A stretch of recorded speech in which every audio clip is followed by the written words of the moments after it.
Hello दोस्तों, जय सिया राम। स्वागत है मेरे यूट्यूब चैनल पर। तो दोस्तों, वीडियो शुरू करने से पहले सब्सक्राइब और लाइक ज़रूर कर लें। तो दोस्तों, OICL पर बम्पर वैकेंसी आ चुकी है जो हमारे लिए एक सुनहरा मौका रहने वाला है। इसके बारे में हम स्टेप बाय स्टेप गाइडेंस के साथ सारे फॉर्म फिलअप प्रक्रिया को जानेंगे और इस वीडियो को पूरा देखकर आप अपना फॉर्म भरेंगे। ओके गाइस, तो 2 अगस्त से शुरू हो गया, 17 अगस्त लास्ट डेट होने वाली है। OBC जनरल EWS की 850, बाकी सबकी 100 रुपये फ़ीस लगने वाली है। और यहाँ पर जो डेट दे रखा है 7 सितंबर फर्स्ट ईयर दे रखा है। एडमिट कार्ड वगैरह के बारे में नहीं बताया। सेकंड टीयर अक्टूबर 28 को होगा। एज लिमिट 21 से 30 साल होने वाली है। पोस्ट जो है आपकी टोटल 500 आई हुई है। क्वालिफ़िकेशन बैचलर डिग्री होनी चाहिए। और आप जो है इसमें लैंग्वेज रिक्वायर्ड है वो जो है आपके एरिया वाइज वहाँ कौन सी लैंग्वेज चलती है वो रहेगी। तो आप नीचे स्क्रॉल करके देख सकते हैं। और लोकल लैंग्वेज की नॉलेज आपको होनी चाहिए जो कि एक कंपलसरी मैंडेटरी है। ओके गाइस, तो यहाँ से हम नोटिफिकेशन भी पूरा डिटेल डाउनलोड करेंगे, लेकिन अभी एक्टिव नहीं हुआ है। बट शॉर्ट नोटिफिकेशन जो है हम हिंदी या इंग्लिश में देख सकते हैं। आइए फॉर्म भरने की प्रक्रिया शुरू करते हैं गाइस हम। तो यहाँ पर जो क्लिक हियर अप्लाई ऑनलाइन के आगे वहाँ पर हम क्लिक करते हैं। क्लिक करते ही हमारे सामने इंटरफेस ओपन होता है। अगर आप पर रजिस्ट्रेशन है तो आप लॉगिन कर लेंगे, अदरवाइज़ क्लिक हेयर पर न्यू पर क्लिक करके हम अपना रजिस्ट्रेशन सबसे पहले कंप्लीट करेंगे। ओके गाइस, और जो है यहाँ पर बगल में कुछ आपके इवेंट्स मतलब डेट्स दे रखे हैं, कब क्या कैसे क्या होना है, इसी फॉर्म से रिलेटेड सारी चीज़ें दे रखी होंगी, तो आप उसको पढ़ लीजिएगा गाइस। तो अब हम जो है रजिस्ट्रेशन की प्रक्रिया शुरू करने जा रहे हैं। तो हम सबसे पहले येलो बॉक्स पर क्लिक करते हैं। यहाँ पर हमसे हमारा फर्स्ट नेम पूछा जाएगा। नाम जो है आप अपनी कक्षा 10वीं की मार्कशीट के हिसाब से दीजिएगा, आधार कार्ड से मत दीजिएगा। और अगर आपका मिडिल नेम होगा तो मिडिल नेम भी डालेंगे, कंफर्म करेंगे। अगर लास्ट नेम है तो लास्ट नेम भी। मान लीजिए आपका नाम मनीष कुमार है तो कुमार को जो है लास्ट में रखिएगा, मिडिल नेम फिर वहाँ पे खाली हो जाएगा। मोबाइल नंबर अपना दीजिएगा, एक्टिव नंबर दीजिएगा गाइस, और मेल आईडी भी अपनी ही दीजिएगा। किसी भी रिश्तेदार या किसी भी भाई बहन का मत दीजिएगा, क्योंकि जॉब आपको करनी है और आपको अपनी बेरोजगारी दूर करनी है। ओके गाइस, यहाँ पर मेल आईडी पे आपका जैसे @ के पहले जितनी भी चीज़ें रहेंगी वहाँ पर वो आपको लिख देना है। एंड जस्ट उसके राइट साइड पे डोमेन नेम में gmail.com सेलेक्ट कर लेना है। ओके गाइस, और जैसे ही नीचे कन्फर्म ईमेल आईडी है वहाँ पर आपको पूरी मेल आईडी लिखनी होगी। मतलब मान लो जो भी आपका @ के पहले हो डिजिट वगैरह जो भी, और उसके बाद @gmail.com पूरा लिखना। अब नीचे दिए गए सिक्योरिटी कैप्चा कोड को हम एंटर कर लेंगे। कैप्चा कोड देख करके आराम से भरिएगा और डिटेल जो अच्छे से भरिएगा, क्योंकि इसमें आगे बढ़ने पर जब हम आगे जाएंगे तो हमें एडिट करने का दोबारा ऑप्शन नहीं देगा। ओके गाइस, ये देखिए यहाँ पे आपको दे दिया है कि यहाँ पे जो है आप सही से देख लीजिए तभी ओके क्लिक कीजिए, अदरवाइज़ एडिट नहीं करने देंगे। ओके गाइस, अब यहाँ पर फ़ोटो जो एक आपकी लाइव लगेगी और एक आपकी जो है नॉन लाइव लगेगी, और यहाँ पर सिग्नेचर भी लगेगी। फ़ोटो नॉन लाइव आपकी 20 से 50 KB के बीच में रहना चाहिए, वाइट बैकग्राउंड के साथ। ओके गाइस, तो यहाँ पर मैंने फ़ोटो अपलोड कर लिया और सिग्नेचर 10 से 20 KB के बीच में रहना चाहिए वाइट बैकग्राउंड के साथ। तो मैंने सिग्नेचर भी अपलोड कर लिया। अभी यहाँ पर लाइव फ़ोटो कैसे अपलोड करनी है, ऊपर कैप्चर फ़ोटो का दिया हुआ है। अगर आप फ़ोन से फॉर्म भर रहे होंगे तो ये वाला मेथड बिल्कुल भी आप नहीं कर पाएंगे, क्योंकि जो कैप्चर फ़ोटो का ऑप्शन आएगा लाइव होने पे वो क्लिक करने के लिए आपकी स्क्रीन पे शो ही नहीं करेगा, रहेगा जब आप जूम आउट करोगे। बट आप क्लिक कैसे करोगे जब जूम आउट करोगे। तो गाइस, यहाँ पर QR कोड का एक दिया हुआ है, यहाँ पर हम क्लिक करेंगे तो हमारे सामने QR कोड ओपन होकर आएगा। मैंने दोनों वीडियो अभी आगे चल के ऐड करी है कि कैसे आपको फ़ोटो अपलोड करना है। ओके गाइस, तुम यहाँ पर जो है QR कोड पर एक क्लिक हेयर पर हम क्लिक कर लेंगे। क्लिक करते देखिए हमारे सामने QR कोड आएगा। गूगल लेंस से स्कैन करेंगे तो हमें लिंक देगा, उस पर क्लिक करेंगे और क्लिक करते ही हमारे सामने ये कैप्चर फ़ोटो का आएगा और फ्रंट कैमरे करके आप अपनी फ़ोटो क्लिक कर लीजिएगा। उसके बाद जो है ऑटोमेटिक 10 से 12 सेकंड में यहाँ पर फ़ोटो जो है लाइव वाली अपलोड हो जाएगी। देखिए हो गई। ओके गाइस, तो ऐसे ही आप कर लीजिएगा, परेशान मत होइएगा, आप सारी चीज़ें कर सकते हैं अपने आप ही। ओके गाइस, और इसके बाद जो हम डिक्लेरेशन पर कंफर्म करते हैं, उसके बाद नेक्स्ट की बटन पर क्लिक करके हम आगे की ओर बढ़ जाते हैं। और जैसे ही हम नेक्स्ट बटन पर क्लिक करते हैं तो यहाँ पर हमसे जो है हमारी बेसिक डिटेल्स पूछी जाएंगी। यहाँ पर आप कहाँ से अप्लाई कर रहे हैं, कहाँ अप्लाई करना चाहते हैं। तो हम उत्तर प्रदेश से, तो हम वहीं से अप्लाई करेंगे। ओके गाइस, उसके बाद जो है हमसे हमारी जो है लैंग्वेज पूछी जाएगी। यहाँ पर हिंदी ऑटोमेटिक लोकल मैंने जैसे बताया था एरिया के हिसाब से दिया जाएगा। कैटेगरी आपकी जो भी होगी वो देख लीजिएगा गाइस।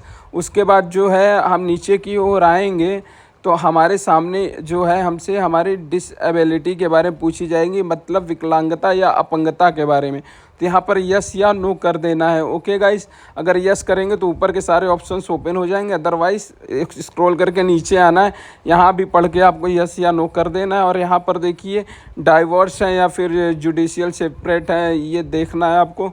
अगर है तो यस, नहीं है तो नो। ओके, ये सिर्फ फीमेल के लिए, मेल के लिए नहीं। ओके गाइस, यहाँ पर देखिए आप एम्प्लॉयमेंट में रहें, यस या नो करेंगे अपने अकॉर्डिंग। ओके गाइस, उसके बाद यहाँ पर ESM एक्स सर्विसमैन पूछ रहा है क्या आप पहले कर्मचारी रह चुके हैं, तो यहाँ पर अगर हैं तो यस करेंगे, अदरवाइज नो करेंगे।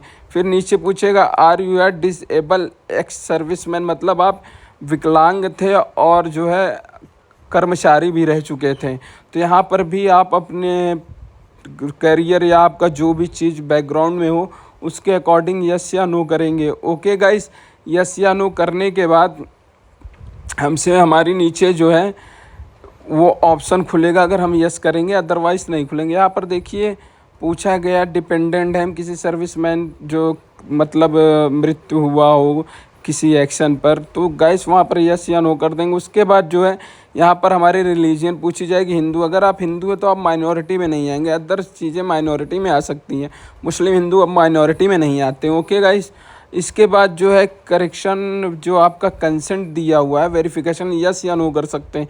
यस कर दीजिएगा, अच्छी बात है। यहाँ पर जो मैंने आधार कार्ड नंबर डाला है वो रेंडमली डाला है, आप अपने आधार से आधार नंबर देख के अच्छे से डालेंगे। ओके गाइस, उसके बाद यहाँ पर आप अपना सेंटर प्रेफरेंस देंगे। सेंटर में जो है आप स्टेट जो है एक ही सिलेक्ट कर सकते हो, लेकिन डिस्ट्रिक्ट जो है एक एक मत सिलेक्ट करना, क्योंकि वो आगे चल के लेगा नहीं।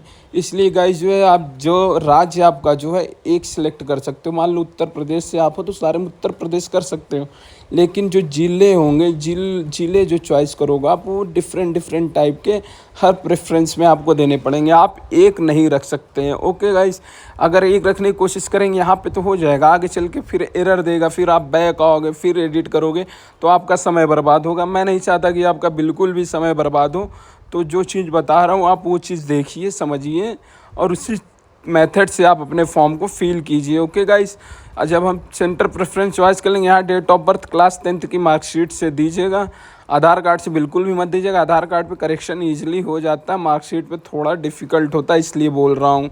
ओके गाइस, इसके बाद यहाँ जेंडर आप मेल फीमेल जो भी प्रेफर करते हैं वो। इसके बाद पूछ रहा है आप जुड़वा भाई बहन हैं, अगर हैं तो नहीं, अगर हाँ तो यस। उसके बाद मटेरियल आपका स्टेटस मैरिड है अनमैरिड है जो भी हो। उसके बाद पिताजी का नाम, माताजी का नाम। एक बात सुन लीजिए गाइस, ये जो आप दे रहे हैं ना माता पिता का नाम, क्लास 10th की मार्कशीट से ही देख के दीजिएगा। अगर आप जो है शादीशुदा है तो यहाँ पर स्पाउस नेम में पति या पत्नी का नाम आएगा। ओके गाइस, यहाँ पर एड्रेस जो है आपका निवास प्रमाण पत्र या आधार कार्ड से दे दीजिएगा। दोनों में एड्रेस सेम होता है, क्योंकि विदाउट आधार कार्ड निवास प्रमाण पत्र नहीं बनाया जा सकता। तो यहाँ पर आप जो है अपना पोस्ट, विलेज, अगर सिटी में रह रहे हैं सिटी का नाम, गांव, मोहल्ला, गली, मकान नंबर दे देंगे। उसके बाद आपका डिस्ट्रिक्ट पूछेगा, आप जिस ज़िले से बिलोंग करते हैं उस ज़िले का नाम लिख देंगे। और उसके बाद जो है गाइस यहाँ पे आपसे आपकी राज्य की पात्रता पूछी जाएगी। तो यहाँ पर उत्तर प्रदेश मेरा है, मैं उत्तर प्रदेश से लिख रहा हूँ।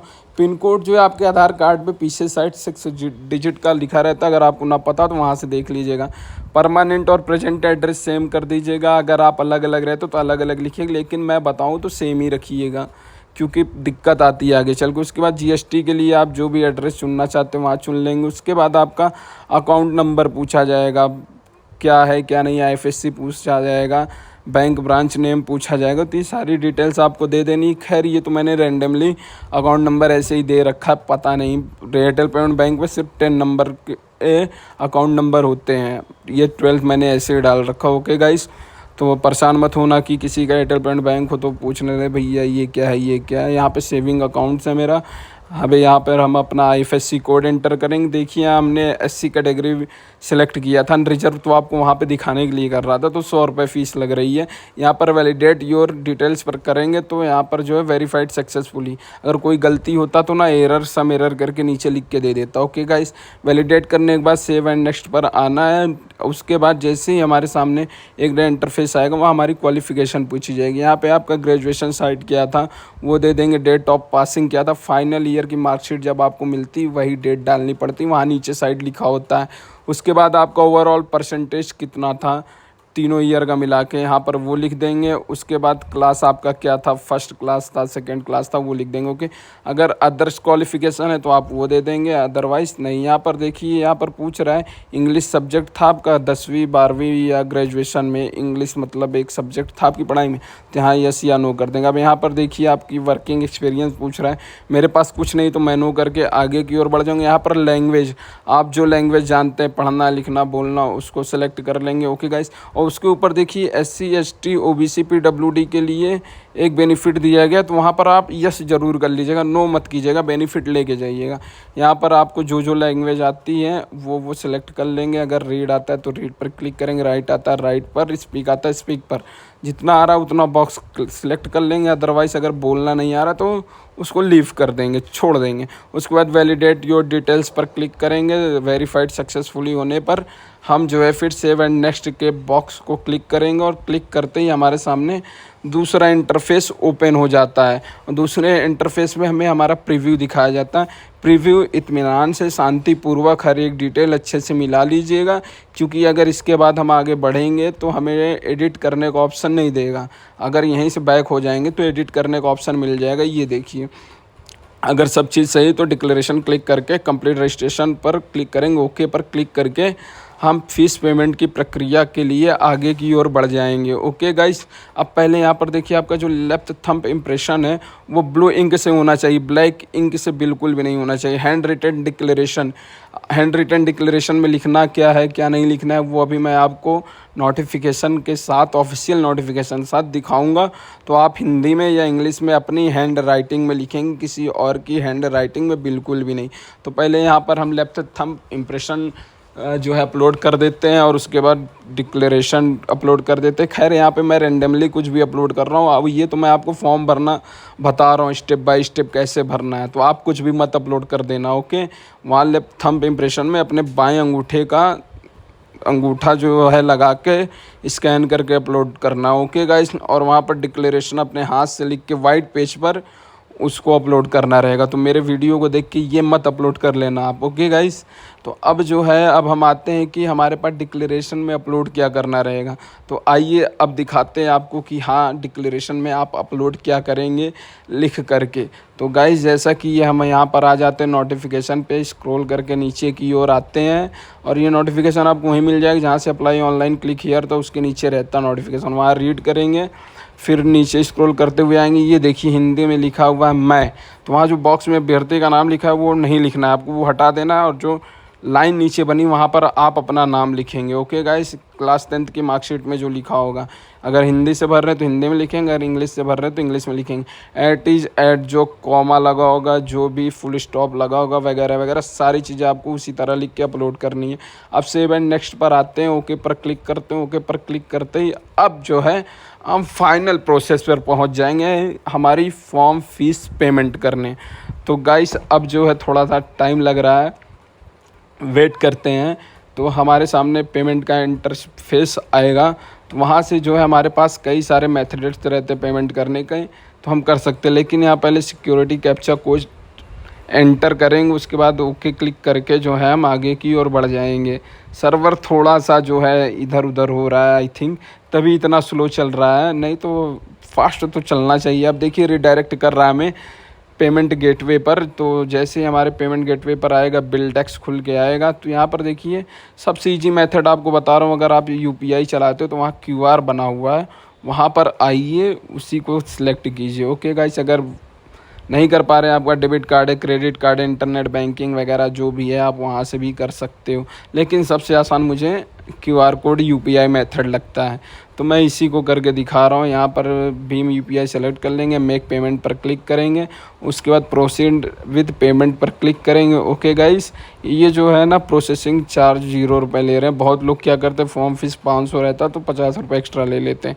अब यहाँ पर देखिए, अगर आपके पास यूपीआई आईडी है तो वहाँ यूपीआई आईडी डाल के मेक पेमेंट करेंगे तो आपके फ़ोन पर जाएगा, जितने की अमाउंट 100 रुपये की रहेगी वहाँ से आप कर सकते हैं। अदरवाइज़ आप अपने स्कैनर खोल के स्कैन करके पेमेंट कर लेंगे। Form complete. धन्यवाद।